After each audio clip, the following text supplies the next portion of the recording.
Hello and welcome back. Today I'll be continuing with our discussions on the topics related to Indian polity, and the topic for the day is citizenship. Now, before going into the detailing of the topics, let's try to first understand that what is meant by citizenship, or who is a citizen. To understand or to try to answer this question, please try to recall the presentation, the class on basic terms, and one of the word was the word state. Now, state, as it was explained then, state is a political concept. It is about the political identity of a particular country. Likewise, there was another term that was nation, and nation was all about the cultural identity.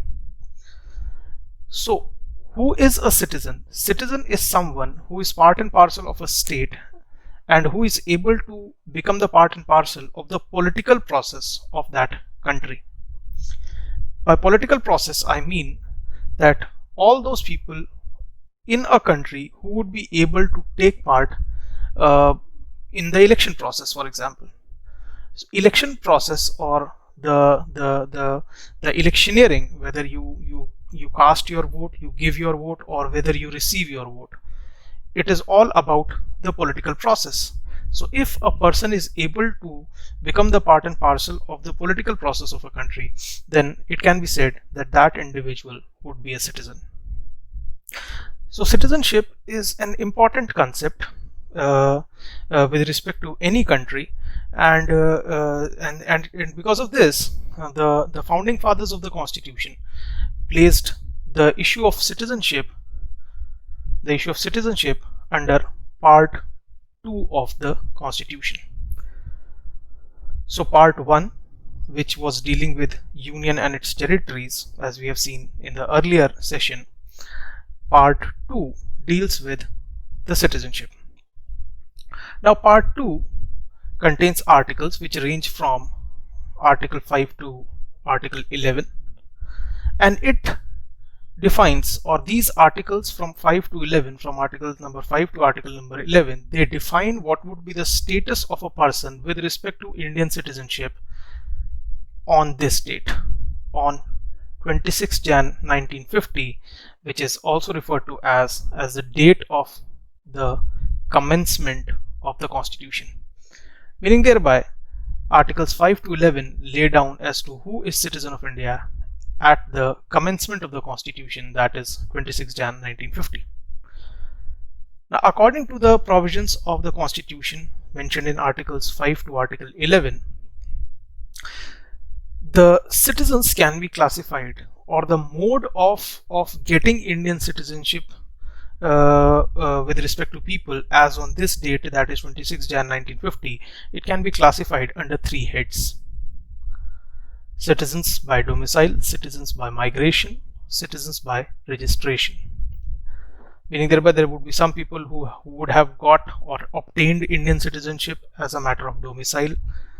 Second, that is, they would have got Indian citizenship through migration. They would have become Indian citizens through migration.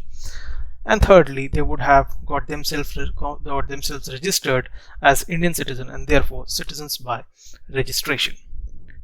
Now let's try to see what is the provisions in this regard in some detail, and let's start with the first mode, that is citizens by domicile. Now, there is a technical term that is domicile. You all must have heard of this term when you would have passed your class 12th, the board examination, class 12th board examination, and when you would have applied for various examinations like engineering examination, or for that matter in the universities for graduation courses, then sometimes they ask, the institutes, the universities, they ask for domicile certificate. Now this word domicile, it's not something which is alien to you. You have already heard this. You have already come to know about there is something called as domicile. But then here we are talking about citizenship by domicile or through domicile. Now let's see what is this. Now this is mentioned in Article 5.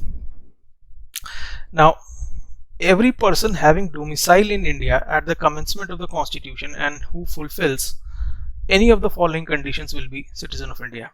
So what is meant by domicile? Domicile means someone who is having domicile in India and who would be fulfilling any of the following conditions. There will be certain conditions and they have to be followed. And if these conditions, which are not cumulative, which are alternative, meaning thereby any of the conditions if followed, out of these three, any of the conditions if followed, the individual would be considered as citizen by domicile. Now conditions are: he should have been born in India, or whose parents were born in India, or who has been ordinarily residing in India for not less than 5 years immediately preceding the commencement of the Constitution. If either of the three conditions are satisfied, it's not that all the conditions have to be satisfied. It means that if either of the condition is satisfied, one of them is satisfied, then the individual would be eligible in a way to be considered as a citizen by domicile. Now let's try to understand that what is the meaning of the term domicile, because here Article 5 only mentions the term domicile but at the same time does not give any explanation. And that is precisely the fact that the Constitution does not give or does not define domicile. There is no definition as to what is domicile that is mentioned in the Constitution.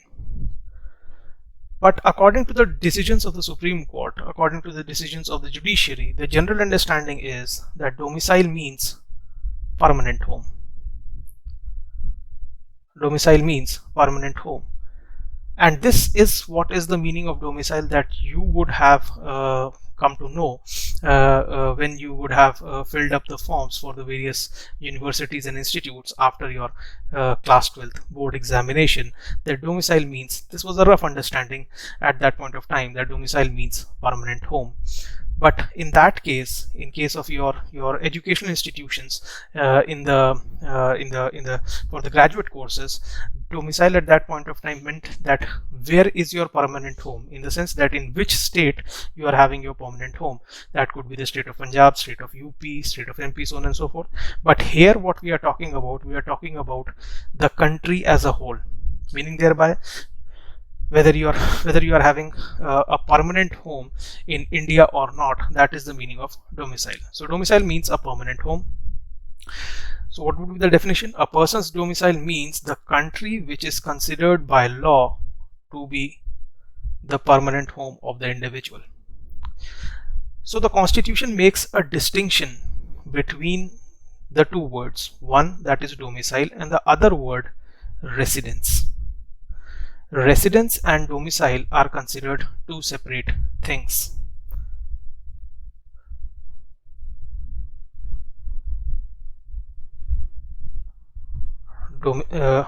This is looking a bit clumsy. Let me just remove it.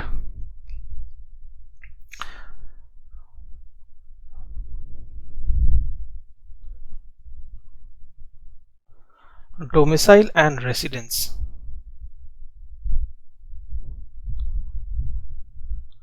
These two are considered, or they have been understood to be, two separate things.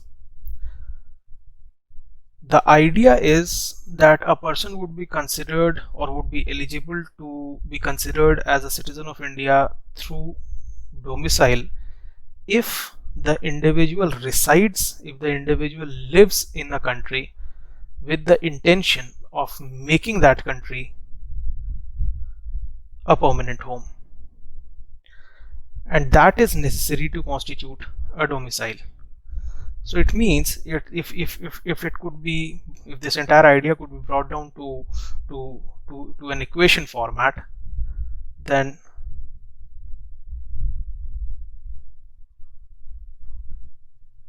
domicile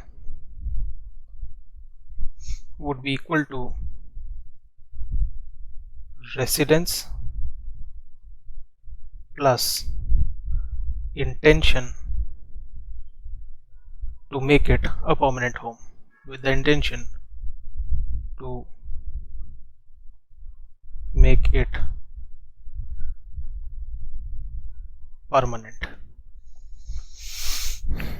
There is a bit of a spelling mistake. This should be I, not O, domicile. Be that as it may, let's move forward.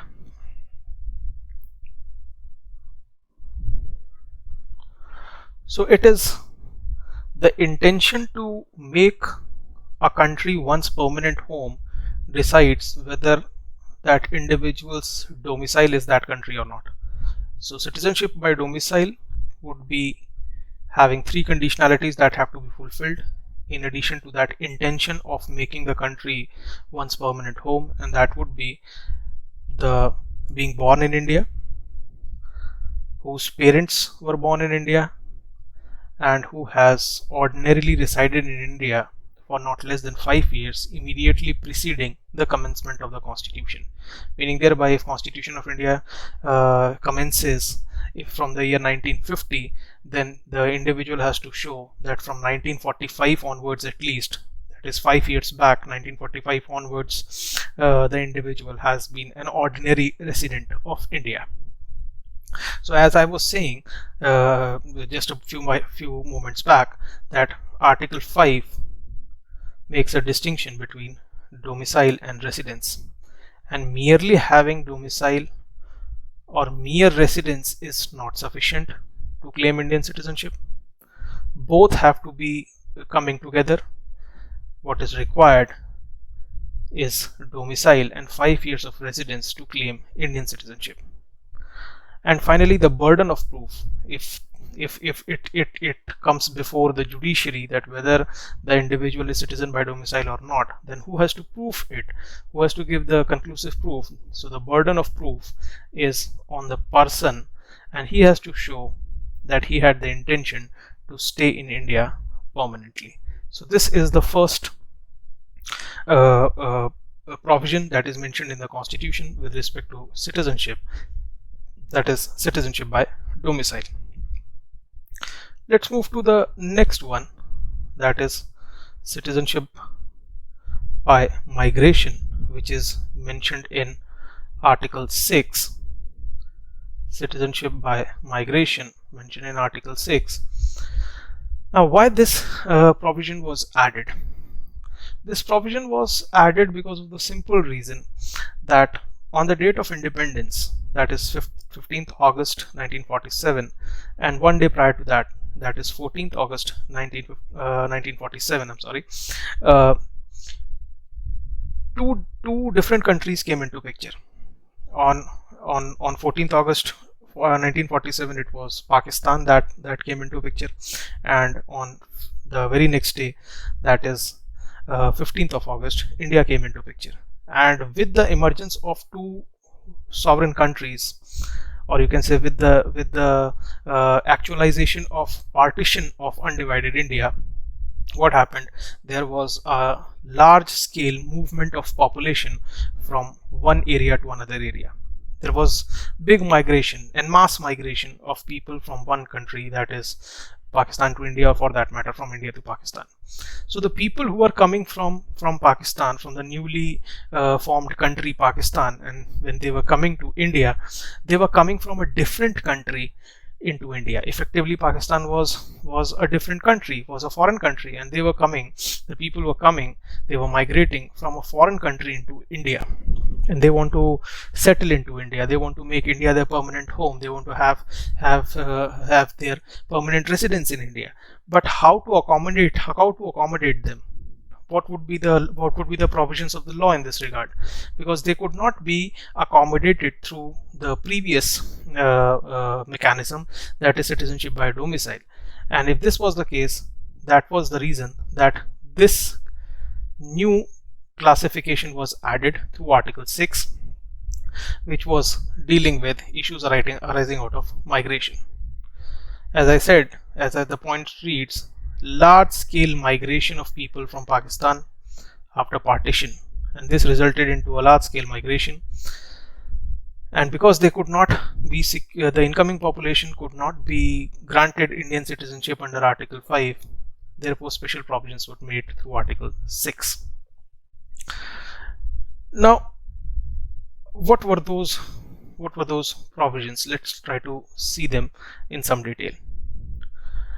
Now here certain dates would be coming into picture, so it would be beneficial if you are able to remember the date, but if you are not in a position to remember the date, then at least try to remember the law under which these dates become important. And what are these? I'll just tell you presently. So let's first try to see. Now, immigrant from Pakistan becomes a citizen of India if he or either of his parents or any of his grandparents was born in India, and if he fulfilled any of the following two conditions. Again, it is alternative, not cumulative. Any of the two conditions, if they are satisfied, it becomes possible for consideration, in addition to the fact that that individual himself or either of his parents, mother or father, or either of the grandparents, the grandmother or the grandfather, if they would have been born in India. And the conditions are, he migrated to India before 19th July 1948 and has been ordinarily residing in India since then. Now, why this date? As I said that certain dates would be coming, and these dates are important, and I said that if you are able to remember these dates, fine. If not, then at least the context in which this date becomes important. So why this date is important? Because on this date, this ordinance, Influx from Pakistan Control Ordinance, this ordinance introduced a permit system. A permit system was introduced by this important piece of legislation, important piece of law, Influx from Pakistan Control Ordinance, and it introduced a permit system to control the entry of people coming from West Pakistan. West Pakistan, as we, in the current context, it is the country Pakistan. Why West Pakistan? Because at the time of partition, what happened that one you can say piece of territory related to the country Pakistan was on the western side of India, and the other was the eastern side of India. East Pakistan is the current day Bangladesh. So people who are coming from West Pakistan and who had migrated to India before this date, that is 19th July 1948, this was one condition, and if they have been ordinarily residing in India, then obviously they would be considered as citizen of India through migration. And why this date is important? As I said earlier, this important piece of law, that is Influx from Pakistan Control Ordinance, it introduced a permit system. And the second conditionality obviously is that if the individual migrated to India on or after 19th July 1948 and the individual has registered himself or herself as a citizen of India. So if any of the two conditionalities are satisfied, whether you came before 19th July 1948 or if the individual came after 19th July 1948, in both these cases, in addition to the fact that whether the individual is born in India or the individual has his parents, one of the parents is a citizen of India, has been born in India, or for that matter one of his grandparents are born in India, the individual would be considered as a citizen of India through the methodology or through the way of migration. And lastly, the person can be so registered only if he has been a resident in India for at least 6 months preceding to the date of application for registration. Now this last point is related to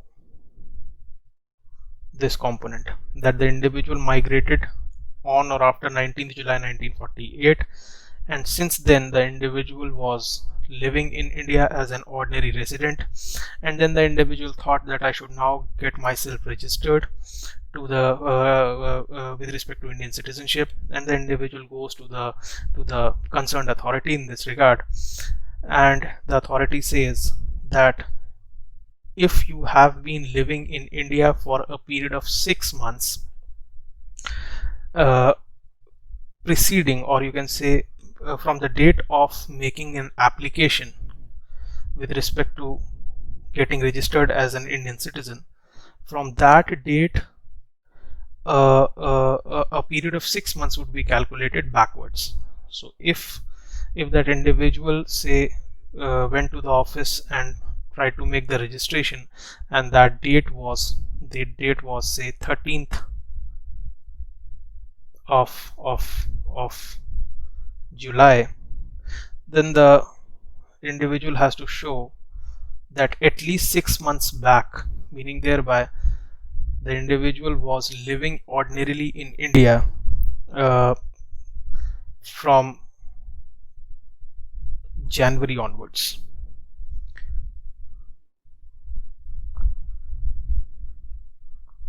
Now this has to be proved that at least from January onwards the individual has been living in India, meaning thereby 6 months preceding the date, meaning that going backwards from the date on which the individual makes the application.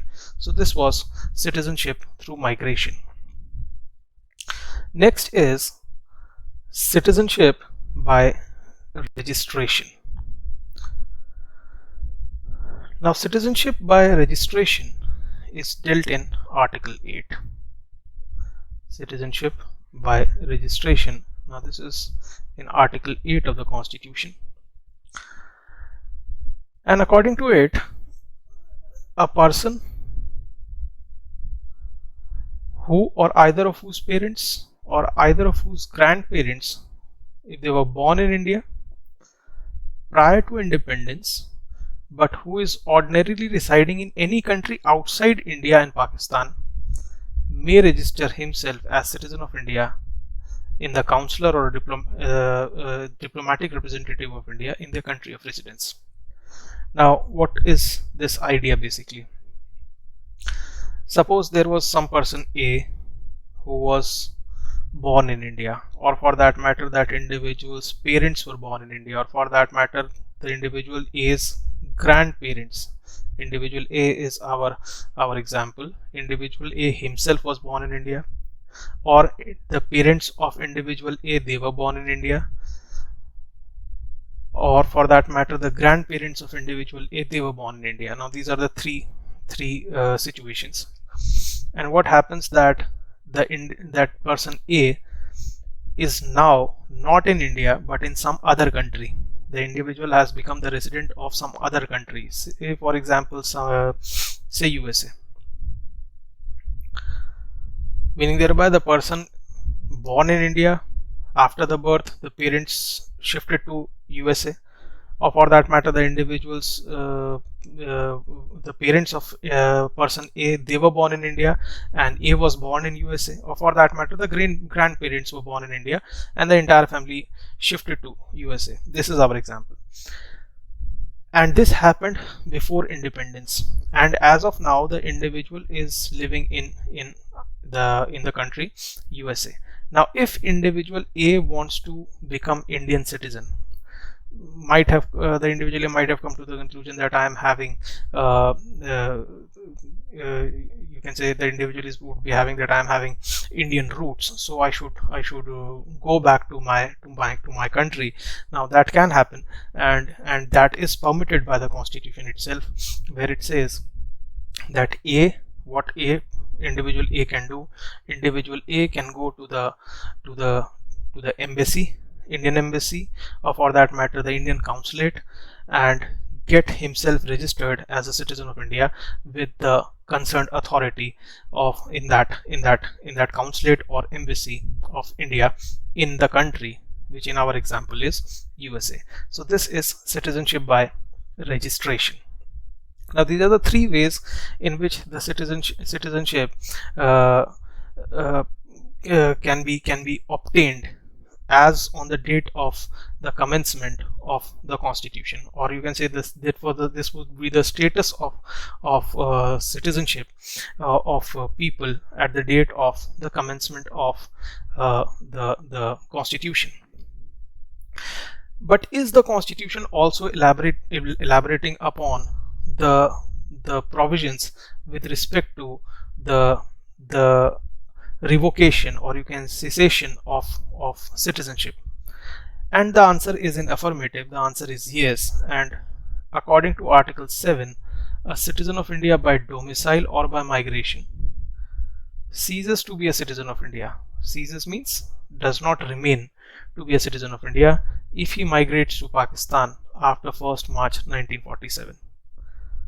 If after migration he returns to India under a permit of resettlement or permanent return and registers himself as a citizen of India in the same manner as someone who has migrated to India after 19th July 1948, then the individual will again be getting the citizenship of India.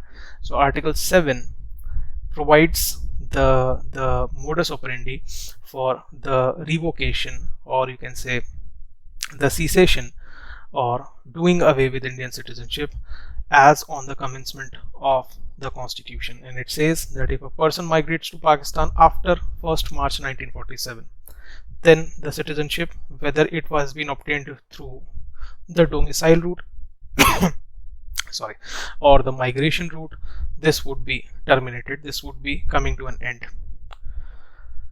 But after having migrated to Pakistan, if the individual returns back to India under a permit of resettlement or permanent return, the individual would be registering himself as a citizen of India, and the procedure in this regard would be similar, would be same for like that of someone who migrated to India after 19th July 1948. Again, please try to remember, this is that Pakistan control of influx of population ordinance that came into picture.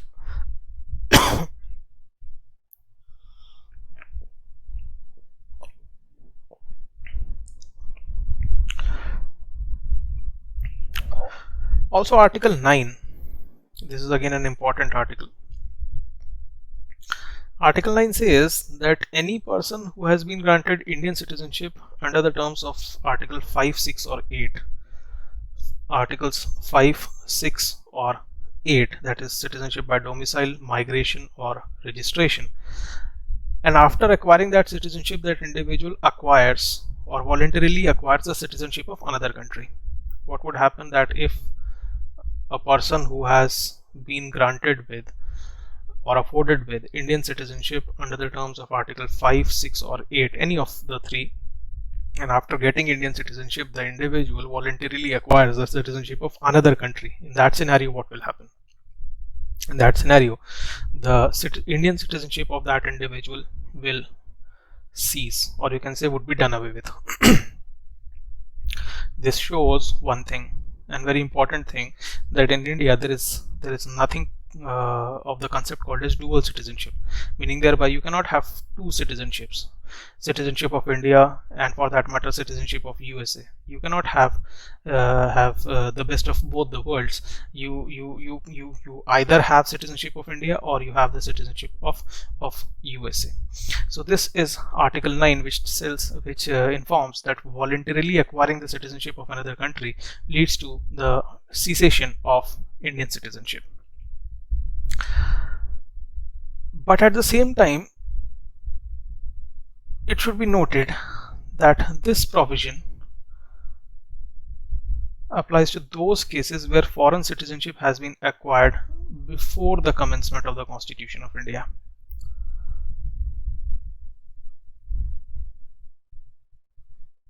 And for cases which would be coming after the commencement of the constitution, meaning thereby cases of this nature, if they come after the commencement of the constitution, then they would be dealt with or dealt under the terms of Indian Citizenship Act.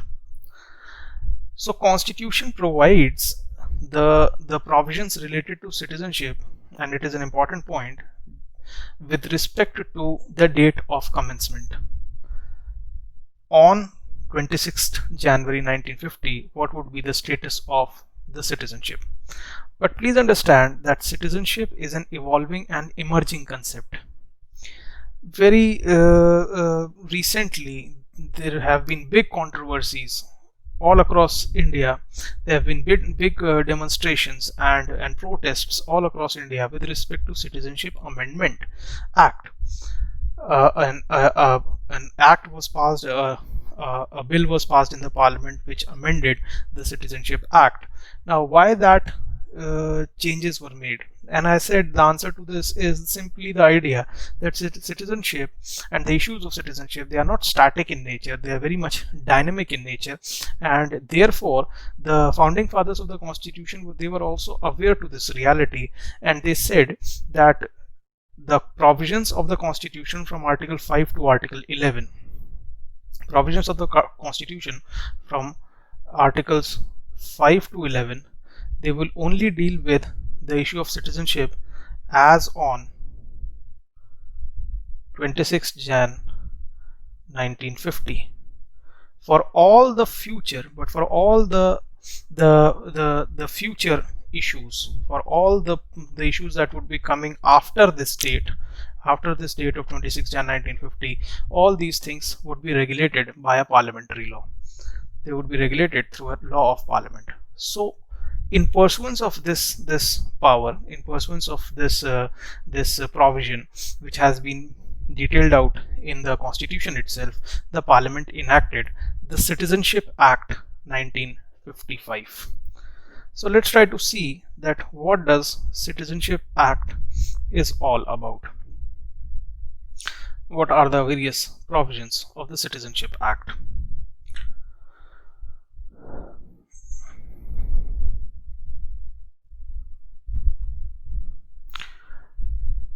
Now, if you are having the bare act to the constitution, and if you go to 7th schedule and if you focus on entry number 17, then you will find the following set of words: citizenship, naturalization, and aliens.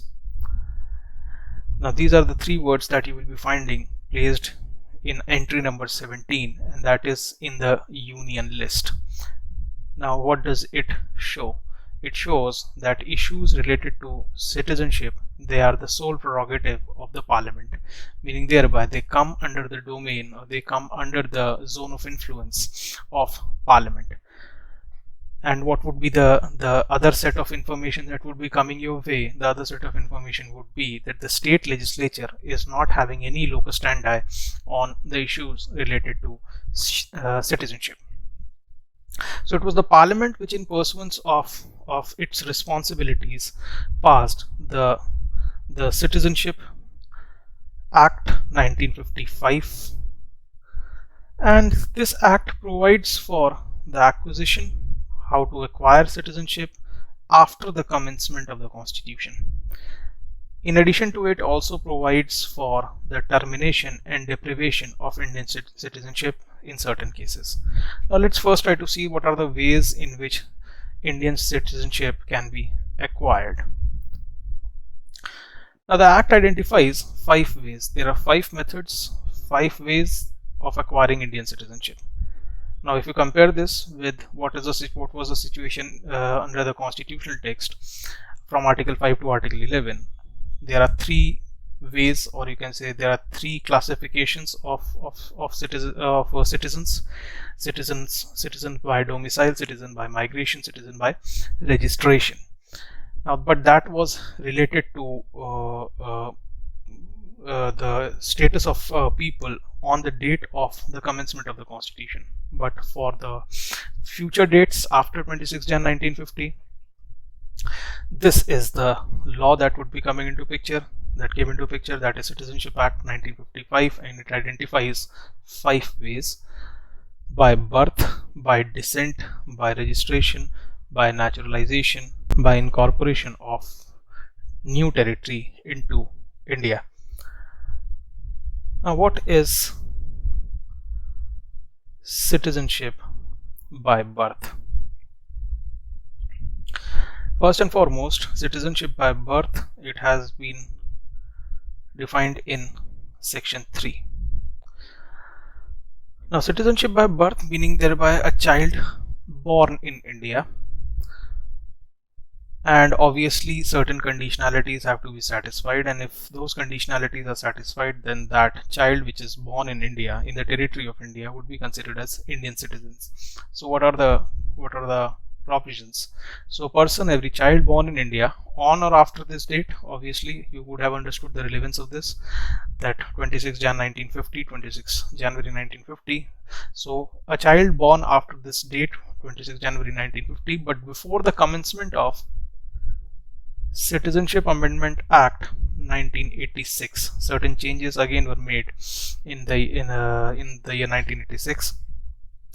So any person, any child born on or after 26 January 1950 to the commencement of Citizenship Amendment Act 1986, or the person was born on or after the commencement of Citizenship Amendment Act 1986 but before the commencement of Citizenship Amendment Act 2003, and either of whose parents is citizen of India, this is the second conditionality, or on or after the commencement of Citizenship Amendment Act 2003 where both the parents are citizen of India, or one of whose parents is citizen of India and the other is not an illegal migrant at the time of birth, will be considered as citizen of India.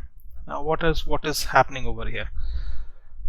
So let's see, from 1950, 26 Jan 1950 to this Amendment Act of 1986. By the way, this commencement happened in the year 1987. So for the sake of simplicity, let's try to say that in between 1950 and 1986, although the commencement happened in 1987, so let's make it 1987 itself. So person who is born within this duration, irrespective of the fact that whether the parents of that child were Indian or not. Child was born in the territory of India to parents who were not Indians, then also the child would be Indian citizen.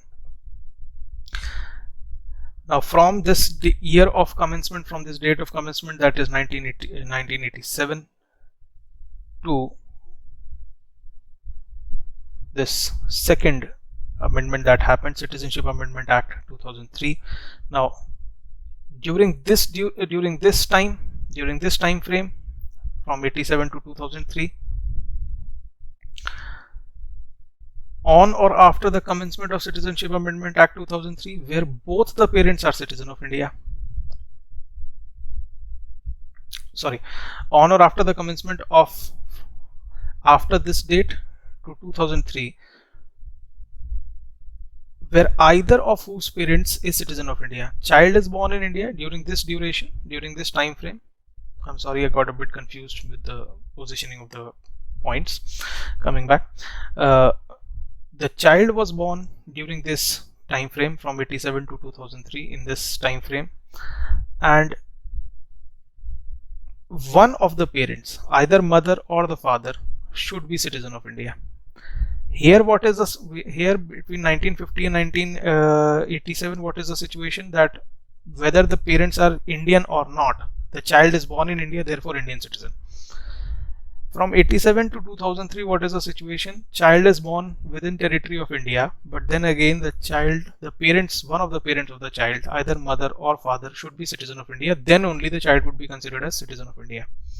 And finally, 2003 onwards, 2003 onwards, if somebody wants to claim the citizenship of India by birth, then what is the scenario? That both the parents are citizen of India. Either the child, the parents of the child, both the parents of the child are should be citizen of India, or one of the parent of the child should be citizen of India and the other should not be an illegal migrant. Now, why these changes? Please understand why these changes have been brought about. You see, if you analyze that the provisions to get Indian citizenship or the methodology to become citizen of India by this route, that is by birth, they have been made more stringent with every amendment. They have been made more strict. Initially, the citizenship of the parents was not a concern. Then what happened? That either of the parents should be a citizen of India. And from 2003 onwards, what is the situation? That both the parents should be citizen of India. And the second conditionality is added that one of the parents may be citizen of India and the other parent should not be an illegal migrant at the time of the birth. Now, why this has been made? Because what has happened of late, that people from the neighboring countries, they have they have displayed this tendency that they had come to India, and what happened, that they used to have children in India, and those children would become citizens of India, and ultimately it would be creating a burden on the resources, which in itself are very much scarce, and additional burden is coming into picture. So government thought it fit to make certain changes in this regard. So let's repeat what is the scenario. From 1952, this amendment, Citizenship Amendment Act 1986, between this time, the child, if born within territory of India, would be considered as citizen of India. No question would be asked whether the parents are Indian citizens or not. From the commencement of Citizenship Amendment Act 1986 to the Amendment Act, Citizenship Amendment Act 2003, during this time, the conditionality is that one of the parents should be citizen of India, then only the child would be considered as citizen of India. And finally, from 2003 onwards, from this Citizenship Amendment Act 2003 onwards, both of the parents should be citizen of India, or if one of the parent is citizen of India, the other parent should not be an illegal migrant, then and only then the child would be considered as citizen of India. Meaning thereby that merely being born in India will not lead to Indian citizenship. And in cases when either of the parents of the child enjoy diplomatic immunity, or if either of the parent is an enemy alien. Now this is important. And why this is important? A question may come to one's mind that suppose there is some diplomat, say a German diplomat,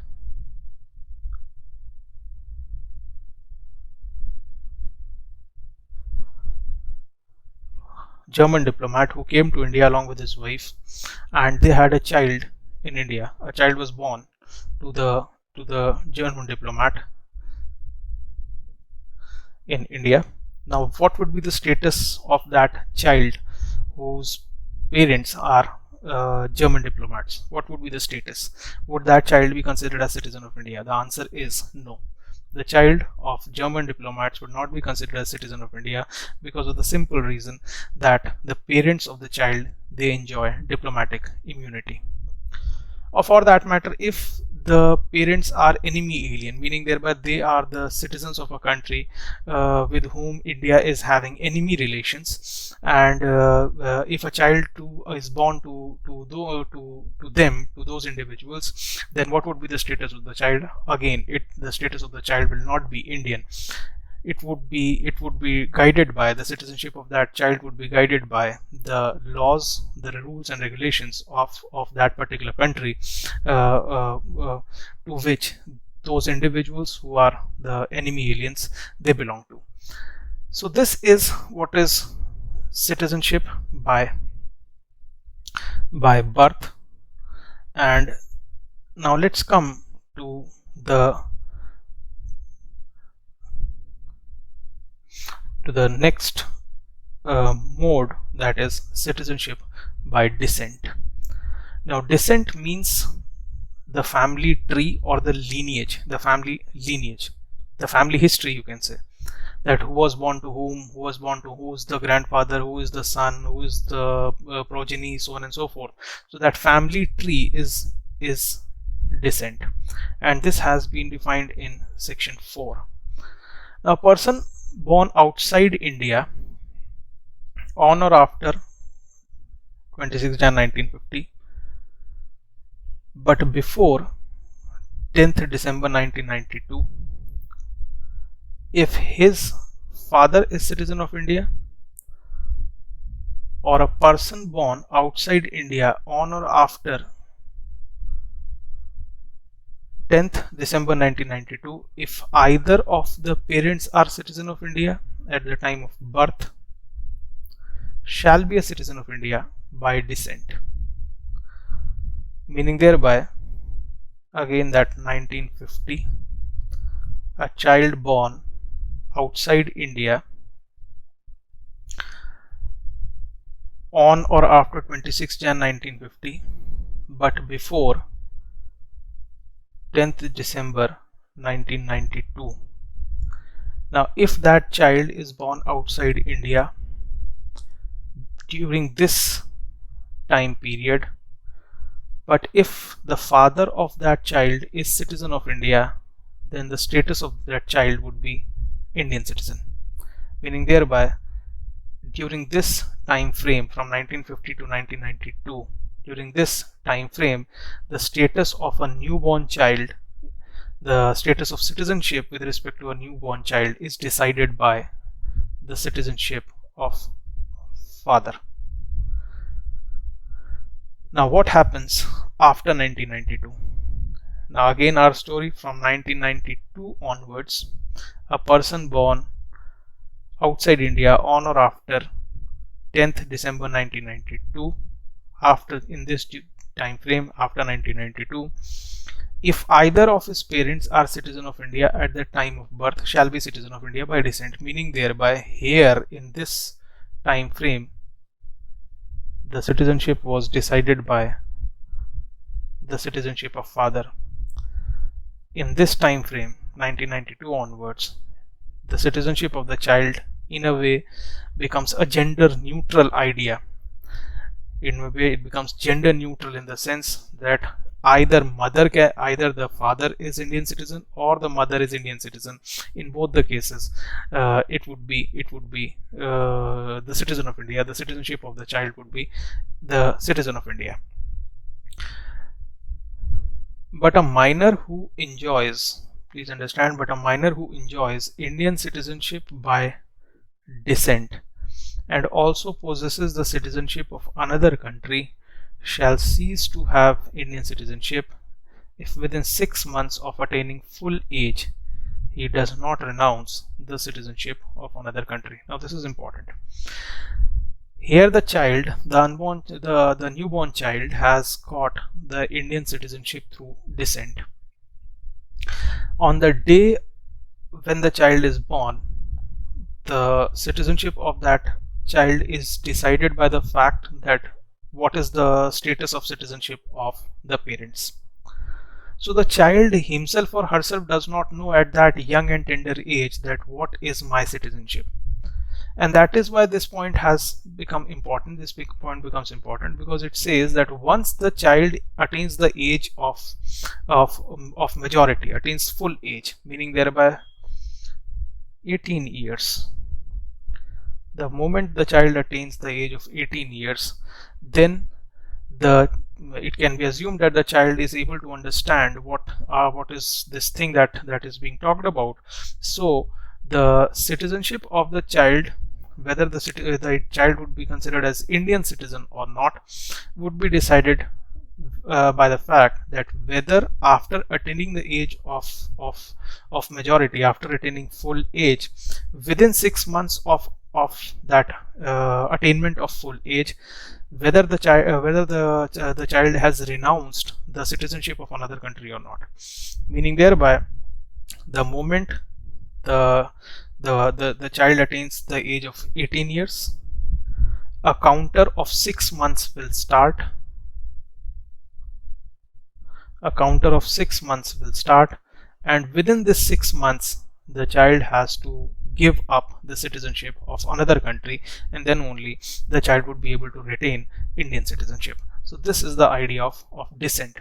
So if you compare citizenship by birth with this second idea, citizenship by descent, one can observe a simple thing. Provisions have become more strict with respect to citizenship by birth, but here by citizenship in the second point, that is citizenship by descent, the provisions have been made a bit more relaxed, because between 1950 and 1992 only father's citizenship was deciding the child's citizenship. But 1992 onwards, what has been done, that the citizenship of either of the parents, if they are Indian, then obviously the child would be having Indian citizenship. So moving forward and coming to citizenship by registration. Now this is the third methodology, citizenship by registration, getting registered as a citizen of India. Now this is mentioned in section 5. Now who can be registered as citizen of India? Obviously someone who is not an Indian citizen as of now. So a person who is not otherwise Indian citizen can acquire Indian citizenship by getting themselves registered with a designated authority. Obviously the central government would be doing the job in this regard. And before doing so, certain conditionalities have to be satisfied to become eligible. The person, if wants to get the citizenship of India through registration route, then obviously to become eligible for this route, certain conditionalities have to be satisfied. The individual should be a PIO. PIO means person of Indian origin. And what is PIO, and the other thing that comes along with it, that is OCI, Overseas Citizen of India. We'll be talking about that after some time. But then again, PIO as of now is person of Indian origin. The person of Indian origin residing in India for 6 months immediately preceding the application for registration. Or if the individual is a PIO ordinarily residing outside undivided India. Undivided India means the combined India-Pakistan, you can say. So if a person, PIO, who has migrated to some other country way back, and the individual wants to come back and has to get himself registered, then the other conditionality comes into picture. The individual is a person of Indian origin and who has been ordinarily residing outside undivided India. Or for that matter, the individual has married an Indian citizen. Suppose a woman has married an Indian citizen, then it would be the third eligibility criteria, you can say. Or you can say these are the categories of persons which are eligible to opt for citizenship by registration. You are a PIO, the person has been residing in 6 months immediately preceding the application for registration, or the individual is a PIO residing in some other country outside undivided India, or the person is a woman married to an Indian citizen, or you can say the individual is a minor child of Indian citizen, or you can say a person of full age and capacity who is citizen of a Commonwealth country. A person of full age and capacity who are the citizens of a Commonwealth country. Commonwealth countries are those countries which were under the control of the British Empire. So we through our laws, the Indian government through the laws has also provided this facility of getting Indian citizenship through registration route to the citizens of Commonwealth country. Obviously this is decided as per section 5. This is mentioned in section 5, and that is citizenship by registration. The next is the process of naturalization.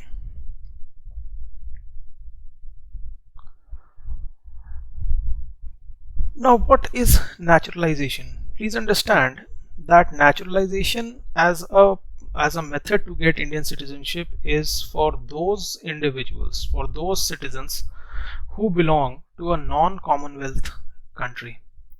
Non-Commonwealth country, what does it mean? If Commonwealth country means those countries, present day countries which were under the control of British Empire at one point of time, obviously non-Commonwealth countries would be those countries which are outside British Empire. So naturalization as a process, as a method to get Indian citizenship, is for those persons who are the citizens of a non-Commonwealth country and they want to become Indian citizens. Then they have to go through the process of naturalization. Again, there are certain conditions which have to be met by these persons, and that is to the satisfaction of the central government. There are certain conditionalities that have been prescribed by the central government, and the person who is applying for naturalization has to satisfy those conditions. Now, what are those conditions? What are these conditions? Now, the person should not be the citizen of a country which does not afford the facility of naturalization, to Indian citizens. Now, suppose there is an individual A who is coming from who is the citizen of a country XYZ, and this country XYZ does not provide the facility of naturalization to Indians. Then, as a matter of reciprocation, the citizen of that country XYZ cannot claim citizenship of India through naturalization. It is a matter of quid pro quo. It is a matter of reciprocation, that whether Indians can apply and become naturalized citizens in some other country or not, this will to a large extent depend and this will be leading to the situation that where the citizens of that other country can become a naturalized citizen in India or not. So this is one conditionality, or the first conditionality. The second is that the person has to renounce the citizenship of that other country, meaning thereby you have to first give up the citizenship. The person has to give up the citizenship of that country to which he or she belong to. Meaning thereby it will not be the situation that you are a citizen of that particular country and simultaneously you are holding the citizenship of India. Please remember, we do not have that concept of dual citizenship. So first you have to give up, the person has to give up the citizenship of that another country, and then only you will be eligible, or you can say this condition would be satisfied.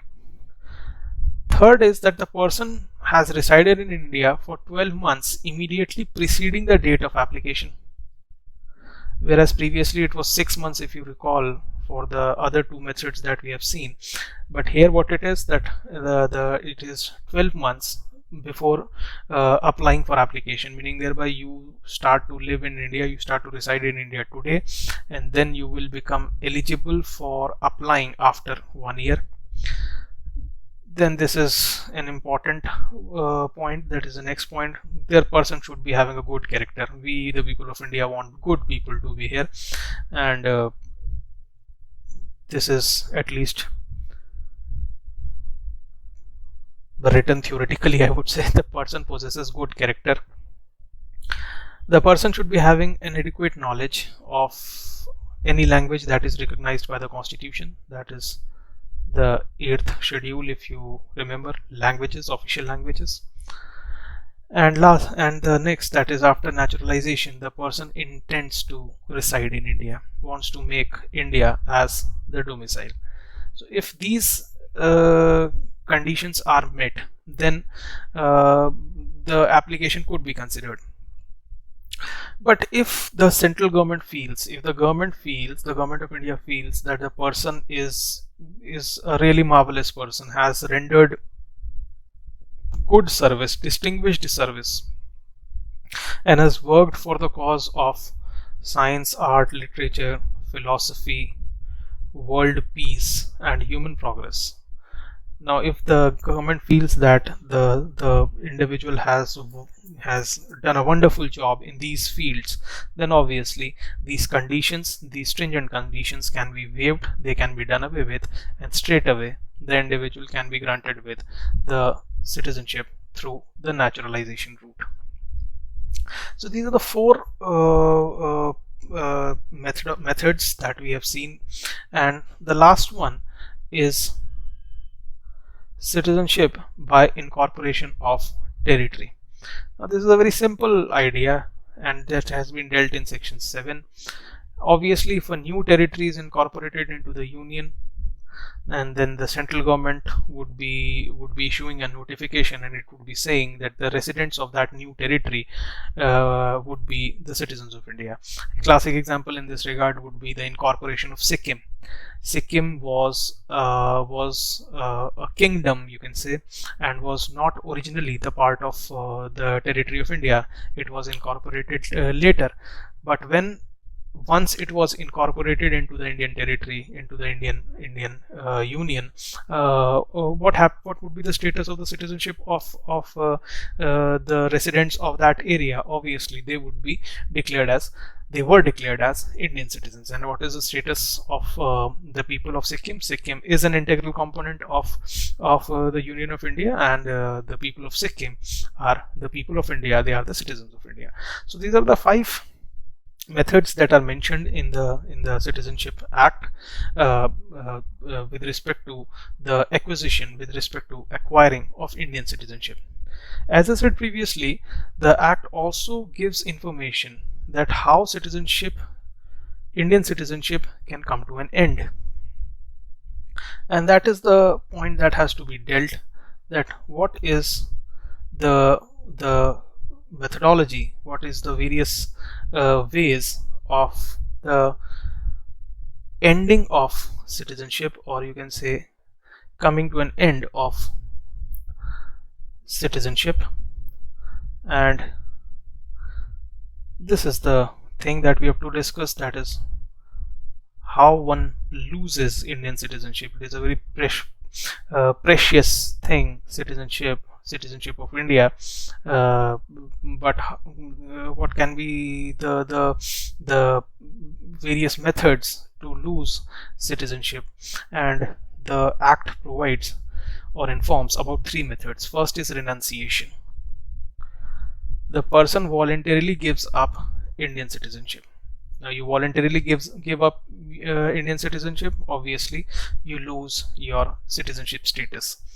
The second is termination. Please remember that there is nothing called as dual citizenship. You cannot have citizenship of 2 countries simultaneously.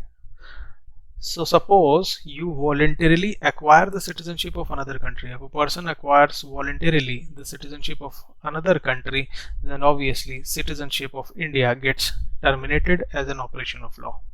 It is a matter of principle, you can say, that when 2 citizenships cannot be possessed, when an individual cannot have citizenships of 2 countries, obviously the person acquire voluntarily citizenship of another country, Indian citizenship gets terminated automatically, you can say. And the third is deprivation. Deprivation means depriving somebody from Indian citizenship, and this route or this way to lose Indian citizenship comes into picture when it is proved that the person has acquired Indian citizenship through fraudulent means, meaning thereby the person acquired citizenship through registration, and the individual was asked to submit certain documents to prove the residency status, and so forth. And it so happened that the individual provided fake documents, fraudulent documents. Then in such a scenario, what would happen? In such a scenario, deprivation would be coming into picture if the government finds out that yes, there is something fishy with the status of this individual. So these are the 3 ways through which the citizenship could be lost. Now the thing is that, as I said earlier, that citizenship as an idea is an evolving and an emerging idea. And it is also a reality that that people of India, people who were having their roots in India, who were having their parents, their families, their homes in India, they have settled in different parts of the world, meaning thereby I'm talking about Indian diaspora. Now, Indian diaspora is a vibrant and a dynamic community, and they are they constitute an influential segment in the countries in which that they are living. Government thought that we should be engaging the international community, which is representing the Indians, the people of Indian origin. Now, how to engage those individuals, how to engage the Indian diaspora, which is living in different parts of the world. And therefore, in 2005, provisions were made, and the idea of PIO, that is person of Indian origin, and OCI, this comes into picture. Now, there is somewhat detailing, and we will be seeing what are the provisions when it came into picture. But but as of now, the situation is that both PIO and OCI, this scheme, this PIO OCI card scheme, it has been merged into one. So let's see what is person of Indian origin, how it has been defined. Person of Indian origin means a foreign citizen except a national of Pakistan, Afghanistan, Bangladesh, China, Iran, Bhutan, Sri Lanka and Nepal. Except these countries, a foreign citizen would be considered as person of Indian origin if at any time that individual has held an Indian passport. If that individual at any time has held an Indian passport, then this would be one conditionality. Or if that individual himself or his parents, grandparents or great grandparents, they were born and they were permanent residents in India as defined by Government of India Act 1935. If this is the situation, whether at any point of time that individual has held Indian passport, or if he or his parents or grandparents or great grandparents, they were born and they were permanent residents of India as per Government of India Act 1935, or such other territories that became part of India after this, if this is the situation, then that individual can be considered as a PIO, or for that matter, who is a spouse of citizen of India or PIO. Meaning thereby, person of Indian origin would be a foreign citizen. He would not be, or she would not be, an Indian citizen. He would be somebody who is the citizen of some other country, some foreign country, but having roots in India, having links in India, having cultural relations with India. For engaging those people, this scheme was launched, person of Indian origin. There was the designation given, and person of Indian origin, how to become person of Indian origin or how to avail this benefit, then the individual has to prove firstly that the individual is not a national of Pakistan, Afghanistan, Bangladesh, China, Iran, Bhutan, Sri Lanka or Nepal. Firstly, these countries not allowed. Second, the individual has to show, or has to prove that at one point of time the individual was holding an Indian passport, or the individual can prove that he was born in India, or his parents were born in India, or his grandparents were born in India, or his great grandparents were born in India, and these individuals they were living as permanent residents in India as defined by Government of India Act 1935, or they were living in some other territories that became the part of India thereafter. And third, that the individual third, the individual can show that that he or she is the spouse of an Indian citizen or somebody who is a PIO. Now these are the criteria. Obviously, these conditions are alternative; they are not cumulative. One of them either of them would be sufficient. Now, what are the benefits? Obviously, these are the programs and schemes to engage with Indian diaspora, and the government have to provide some benefits to the persons of Indian origin to engage with them. So what are the benefits that have been provided through this scheme? First and foremost, the visa requirements. It is a known fact that getting an Indian visa is very difficult. So obviously some relaxation can be made for PIO card holders, the people who are designated as person of Indian origin. And what is the benefit that they get? That they do not require visa to visit India for a period of 15 years from the date of issue of PIO card. Obviously it is a benefit because getting Indian visa is very difficult. A Pakistani born and now living in Canada individual that goes by the name of Mr. Tariq Fateh, a very prominent speaker, a vocal critic of Pakistan and a staunch supporter of India, in one of the television shows said that getting Indian visa is the most difficult thing. It's not that easy. So if somebody is having this benefit of PIO, obviously these norms are a bit relaxed because no visa requirement is there if the individual wants to visit India for a period of 15 years from the date of issue of the PIO card. Next is a person who is having the designation of PIO, the individual is exempted from registration at FRRO and FRO. FRRO is Foreigners Regional Registration Office and Foreigners Registration Officer. Now, people who are designated as PIO, they are not required to go to these offices and get themselves registered. Now, these organizations, FRRO, these both come under Ministry of Home Affairs. There is this organization under Ministry of Home Affairs that goes by the name of BOI. BOI is Bureau of Immigration. Now BOI, if you have traveled abroad, then there is this location in the airport where you are standing in a queue, and there are a set of people who are sitting behind a desk, and when you reach you reach that spot, the person concerned asks for your passport, your ticket, and you give your passport. He inspects or she inspects the visa which is stamped on the passport, and then on some other page a stamp is marked which says that departed from India.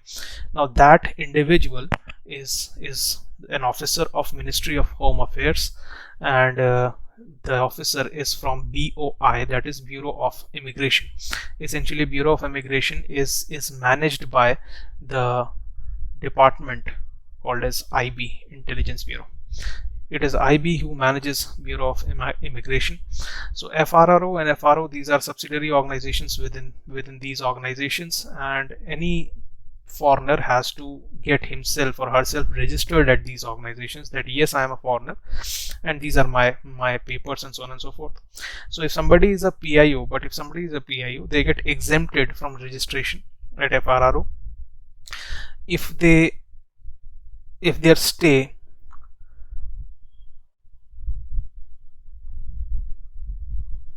does not exceed 180 days, and in case if the stay exceeds 180 days, they shall have to register with FRRO within the next 30 days. Meaning thereby for 180 days they are exempted, but then if they exceed 180 days they have to get themselves registered.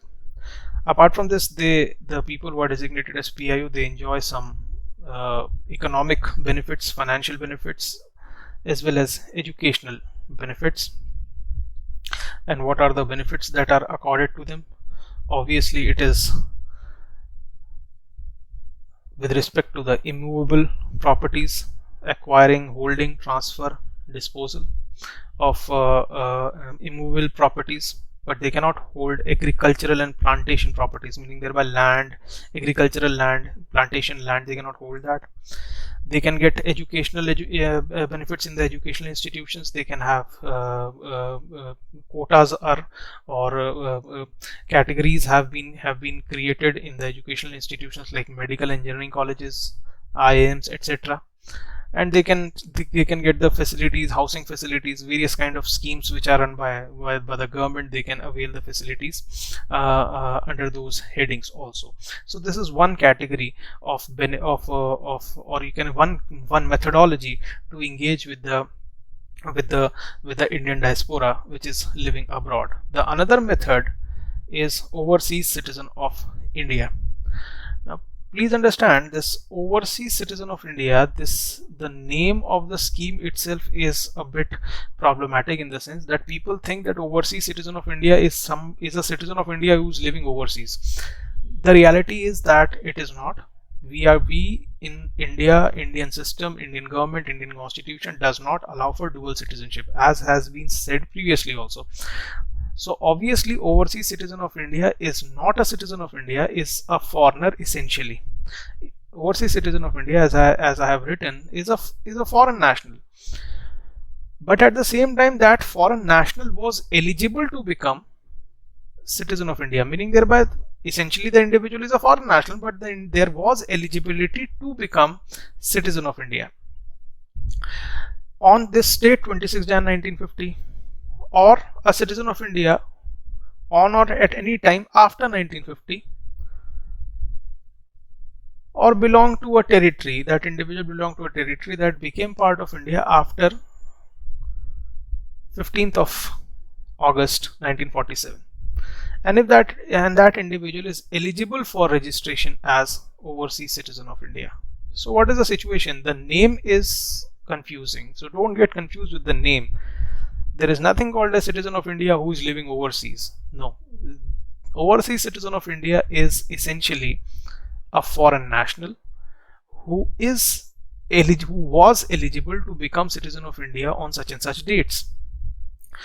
Overseas citizen of India, therefore, it is a way to engage with Indian diaspora like the PIO scheme, and obviously there are certain benefits that come into picture. Now what are the benefits? Multi-purpose and multiple entry lifelong visa facility would be afforded to them, whereas in the case of PIO, the visa you can say facility is not lifelong. They can stay in India for any length of time and for any purpose. Next, they are not required to report their length of stay in the country. India, they are exempted to make reports to the police or FRRO, that organization that I was talking about some time back. So they are exempted. They have all the rights in economic, financial and educational fields, but they cannot acquire agriculture or plantation properties. So this is somewhat a similarity between OCI and PIO, that they are having the same set of rights, but they cannot they cannot acquire agricultural or plantation properties, meaning thereby agricultural land they cannot do for. But now what has happened? This has been done by the government, that these two schemes, they have been merged together, and by amending the rules, by amending the citizenship rules, the person of Indian origin card, PIO card holders, will now be considered as OCI card holders, meaning thereby the same benefits would be given to both the you can say segments, or both the beneficiaries, whether you are POI, person of Indian origin, or whether you are overseas citizen of India card holder. The same set of facilities would be accorded to those individuals. Now, citizenship as an idea, citizenship as a topic in Indian polity becomes important because of certain changes that have been made through the Citizenship Amendment Act of 2019, and this was in news for various reasons. And this is in the Citizenship Amendment Act. The validity of this act, constitutional validity of this act, has been challenged. It is in the Supreme Court. The court would be taking the decision on the merits of the case. But then again, what was the recent change which led to such a turbulent environment in the initial months of 2020? Now, what has been changed? First and foremost, Citizenship Act of 1955 gives a definition of who would be illegal migrants. So this definition of illegal migrants has been modified by Citizenship Amendment Act 2019. What is illegal migrant? This has been defined by the 1955 Act, and this definition itself has been modified. So the parent act would be the 1955 Act. The Parent Act defines an illegal migrant. The Parent Act defines illegal migrant as someone who enters India without valid travel documents. The passport was invalid, the other documents were invalid, so on and so forth. So not having valid passport, valid travel documents, that makes a person as a legal migrant. Or somebody who stays in India beyond the permitted time. So if an individual stays in India beyond a permitted time, that individual also would be considered as an illegal migrant. These two are the, or you can say these are the things or the characteristics of an illegal migrant as defined by the 1955 Act. Now, what does the Citizenship Amendment Act 2019 do? What does it do? The Act amends, or Act provides, that Hindus, Sikhs, Buddhists, Jains, Parsis and Christians from Afghanistan, Bangladesh and Pakistan, 6 religions, 1, 2, 3, 4, 5 and 6 religions, and 3 countries, coming from 3 countries, either Afghanistan, Bangladesh or Pakistan, who have entered India on or before 31st December 2014 will not be treated as illegal migrants, and they can apply for Indian citizenship through naturalization.